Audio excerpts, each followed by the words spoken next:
Welcome to the sixth episode of our podcast. When the Ukraine war started, Ostrava Expat Center was there to help expats. Thanks to which I am now joined by Ludmila from Ukraine. She's a mother of three who quickly went through the relocation process and found her new home here in Ostrava.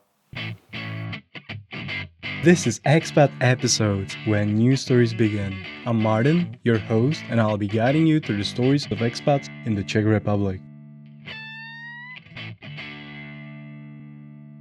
Hello, Ludmila. Thank you for taking the time to join me today. Hi, Martin. Thanks for inviting me. I'm so happy to be here to share my experience, and maybe it can help someone to find the way. So, can you please introduce yourself? I was with my family. We came from Ukraine, from Kiev, more than 2 years ago. Everyone knows what happened in Ukraine, so we decided to leave our home and find a safety place for us, for our family, for kids. And at that time, we had friends. They are Czechs, and they every day invited us to came here to Czech Republic because it was so dangerous to continue to stay in Kiev. So yes, we left our home and came to Prague on the beginning. Then stay a few days there and started to looking for some apartments for us and school for kids. It was not so easy to find because we have 3 kids and we are 5 in our family, so we need not one bedroom apartment. Then we found a new friend here in Ostrava. She invited us here, and it was really helpful. She explained us everything and helped to find a very nice school for our kids. Also kindergarten for the smallest one, and also she helped to find I can say a new home for us. Can you maybe tell me about the integration of your children into schools here in Czech Republic? Yeah. On the beginning, our friend found for us a very nice school, and we are really happy of that because kids have a very friendly environment and the study. I'm uh, I'm I'm really satisfied of the program. They have all subjects they need, and the level it's very high level to educational, and also they have opportunity to travel with the other kids, and it's a little bit different in Ukraine. It's the kids don't travel a lot, just visit a school, and so that's all. And here the kids traveling a lot. It's really nice, and this Erasmus program is very great to them to have an experience. To understand why they study foreign languages, for what. So, have they traveled already? Yeah, my oldest son, he studies at gymnasium, and he has been at Germany and Spain with school, and really happy of it. Has very good experience with kids, So, yeah. And also he passed the exam for C1 level English. Yeah, we're we are proud of him. The second son is and he's finishing grade 8 now, and also the school is very nice. The program, the teachers, the community around us. We as a parents, we are happy and prefer to stay at that school because we can see how they improve, and the kids are happy. They go to school with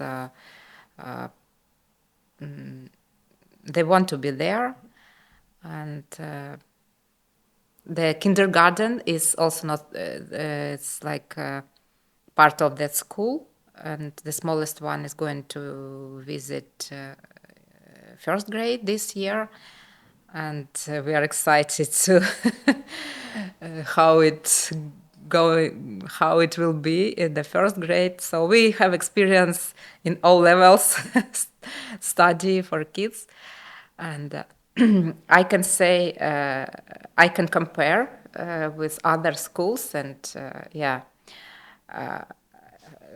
we don't want to change school, and we are happy, satisfied, and yeah, thanks for that opportunity that kids can improve themselves and can study, and hopefully it's it will continue continues. And how about your eldest and the middle child? Did they have to take any entry exams to get to the grammar school and the eighth grade, or? Yeah, we came when the oldest son finished grade 9, and it was a little bit different as in Ukraine, because in Ukraine you can stay and change it to the grade 10 and the grade 11, but here you need to pass the exam and find a middle school to continue your study. And yes, he passed some exams. At that time, he allowed to pass only math and English, because Czech level it was 0. But it was funny because they started to study Czech language from the small pictures, and you can see the picture and the words.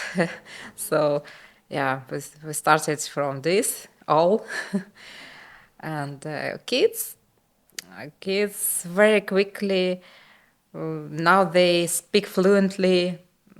They they are amazing, in my opinion. It is so quickly, and we are parents. We are proud of them, and they didn't say, "Oh, it's so hard. I don't want." They just, yes, I need to do it. I need to visit school. Of course, it was not so easy, but yeah, everyone supports them, and we parents try to do it, and teachers, and so. So how long have you been here, or how long you've been studying Czech for? We all started study Czech from 2024. My kids study Czech language at school. I found some Czech courses, and also study Czech language, and also can speak Czech language. And because without Czech language here in Ostrava, it is a little bit difficult, because at the hospital, at the post office, at the shops, you need to explain what you need, what you want, everything in Czech language. English, it's not enough. But it's not, you can understand, because our language is a little bit similar, And if you know Russian and Ukrainian language, you can mix and understand at least. It was on the beginning, but then step by step you started to understand better. Of course, you need to read something, at least some books or yeah. I started from kids songs, from kids Skakal Pes, so on with, with my smallest son. It was so funny. And I like Czech songs now. My favorite is Marek Straceny. Marek, yes.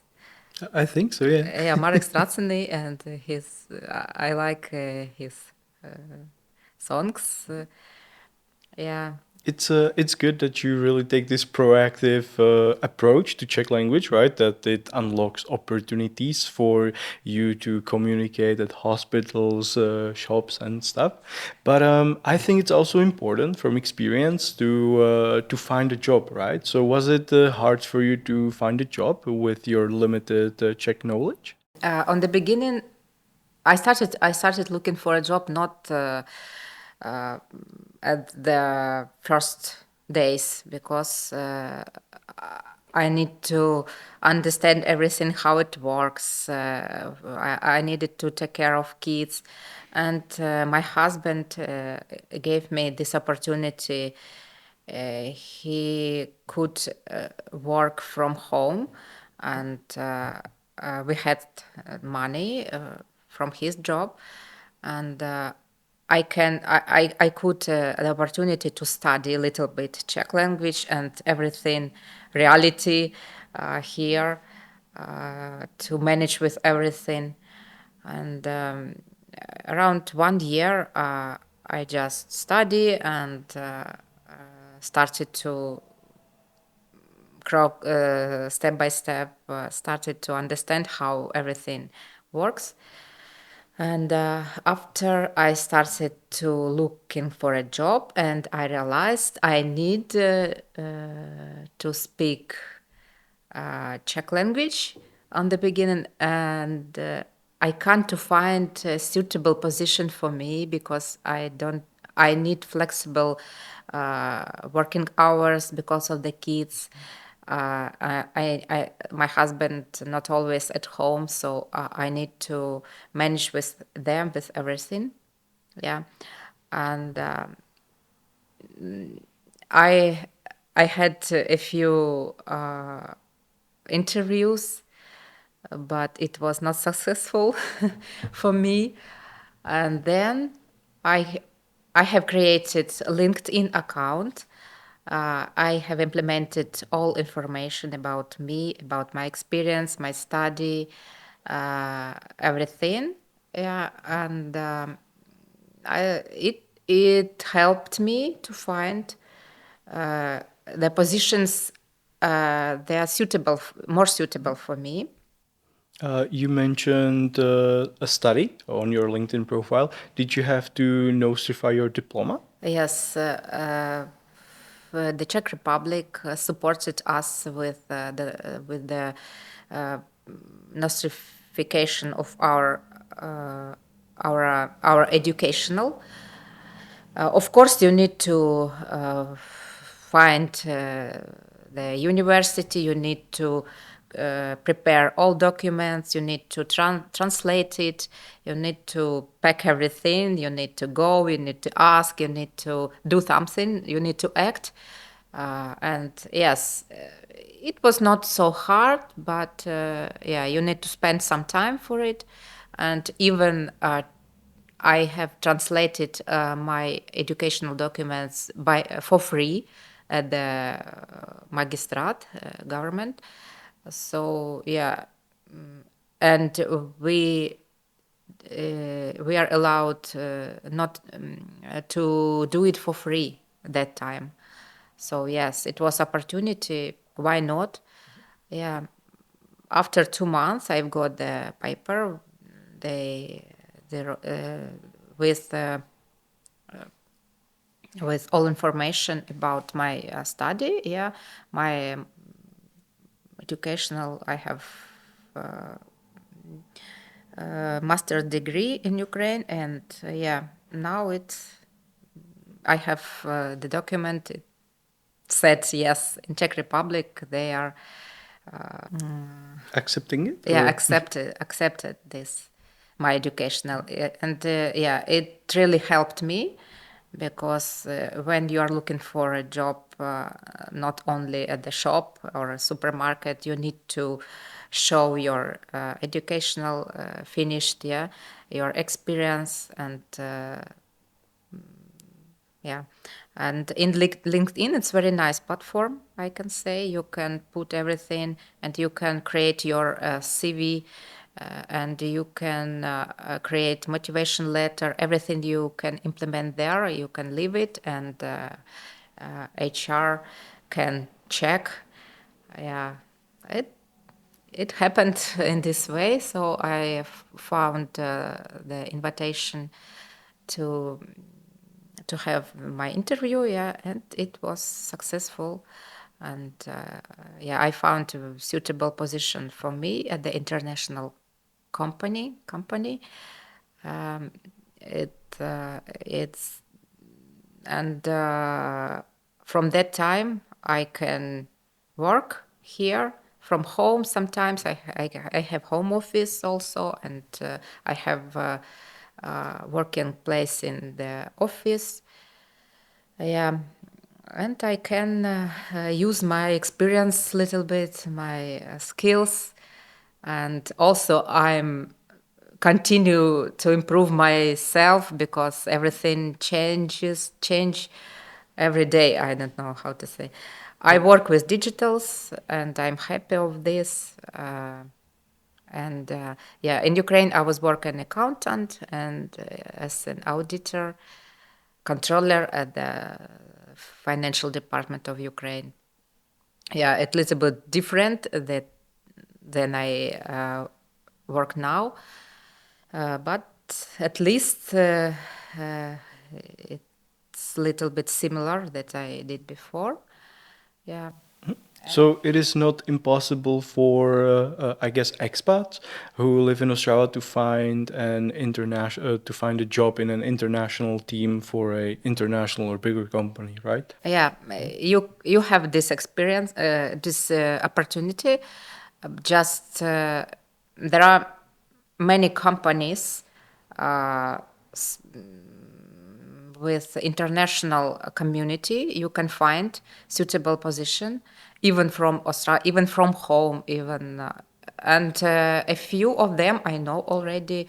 They have offices here in Ostrava, so you can, as me, you can go to the office or from home office. So it is possible, and even if you speak only, I don't know, Portuguese or Chinese language, you can also find a suitable position, suitable place, workplace for you. I just need to act.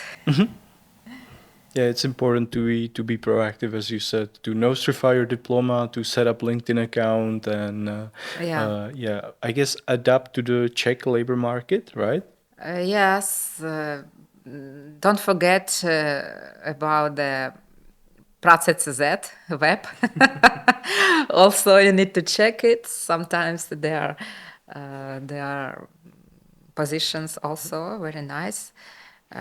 Depends of personality. Depends of the skills. Depends of everything. And even if you speak Czech only in the beginning level, yeah, also you can find something for you suitable. So, would you say that the Ukrainian and Czech labor market are similar, or no? I can't say too much different. We have free access to the Czech labor market, and it's really great.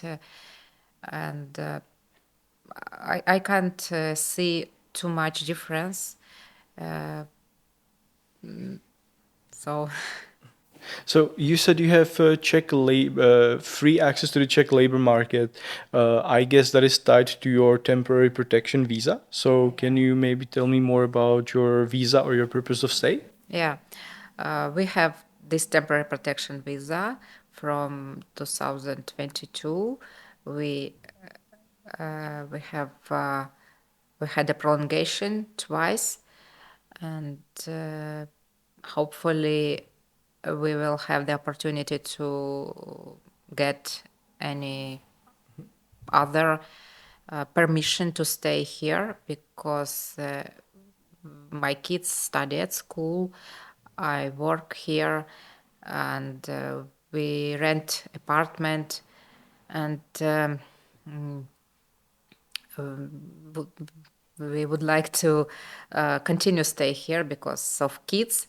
Uh, we have safety place for life, and but we haven't. How to say, we are not sure how it will be in 1 year, and we need to plan something for our family, but we can't to do it at that moment. But we are waiting for the decision of Czech government regarding us. Maybe we will get it summer, and we will see how it will be. And what is the decision? If you can stay in Czech Republic or At this moment, there is discussion at the government, Czech government, regarding us. Um, they they would like to little bit split people who already found a job. They are integrated at the Czech. At the Czech yeah. environment, Society maybe environment? and maybe for them they will change. I don't know, permission to stay. How it will be, nobody knows at that moment, and it will get us at least something to we can plan for a future, and yeah. Would you like to stay here or do you like it here?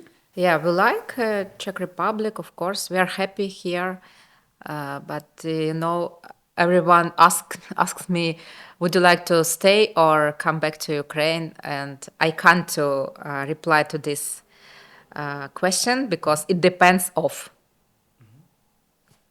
everything. So for now, yeah, we are happy here. We found a safety place for life. We found very nice school for kids. I found a job. So we have everything to live a normal life. And it's not so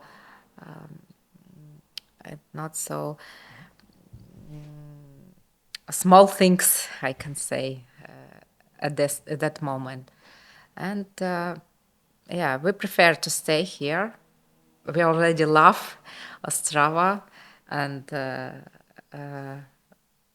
that village we stayed at the beginning. We came to Ostrava. Our friend found for us a place to stay, and that people, that family, they are more than just friends for us. They are part of our family now, and now we moved to a different apartment, but we keep in touch with them. They are amazing. They turned around my view for the people at all, because that support, that kind, I don't know, words and everything, it was really amazing. They are they they tried to create for us a new home, I can say. So how was the opportunity given to you? Because you said you were living in Prague at that time, and now you had this offer from Ostrava. How did that happen? Our friend from Ostrava found this. uh, this opportunity to stay with that Czech family. So did they volunteer to Yeah, offer their home? as I know, they are volunteer, and they wrote invitation to some Ukrainian family to stay some time with them, but nobody knows that time how long it will be. Everybody. Everybody expected it will be just a few weeks, months, and so that's all. But it was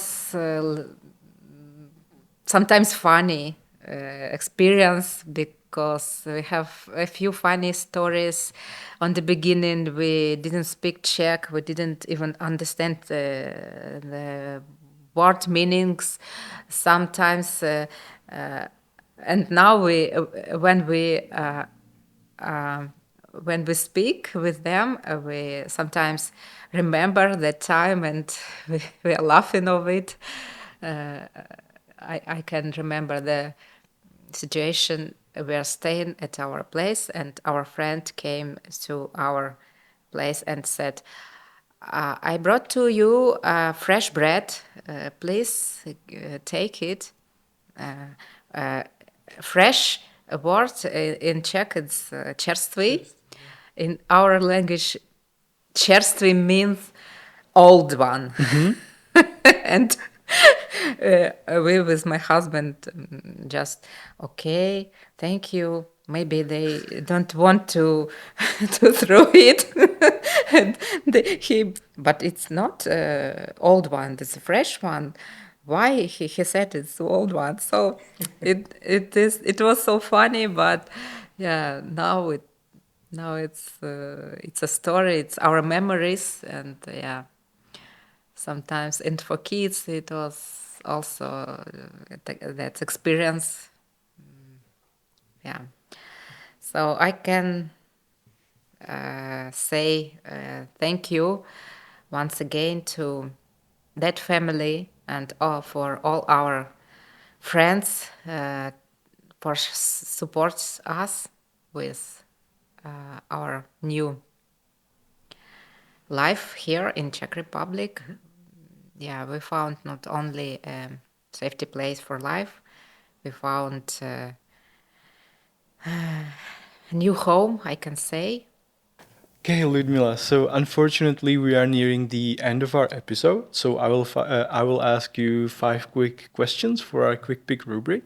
The first is how do you keep your cultural roots alive? We check Ukrainian news several times per day with hope, you know. Then we keep in touch with our family and friends, and we cook Ukrainian dishes. Good. What's your favorite Ukrainian dish? My favorite is borscht, of Okay. course, and I can eat it 3 times per day. Good. And if your time in Moravian Silesian region or Ostrava was a movie or a song, which one would it be? Yeah. I have prepared a few words from the one song. It's American musician and singer, songwriter. It Philip Phillips calls Home, and there are such words. Hold on to me as we go, as we roll down this unfamiliar road. And all through this way is stringing us alone. Just know you are not alone, 'cause I'm gonna make this place your home. Aw, that's sweet. Yeah, thanks for this, and we really appreciate it. So, you just mentioned, or in the song there was home mentioned. So, do you call Ostrava your home, and what makes you call it your home? Yeah, for now it's our home, and yeah, we can feel it because we found a lot of friendly people. They are supported us and continue to do it, and we try to find some good things in our new life here. Yes, and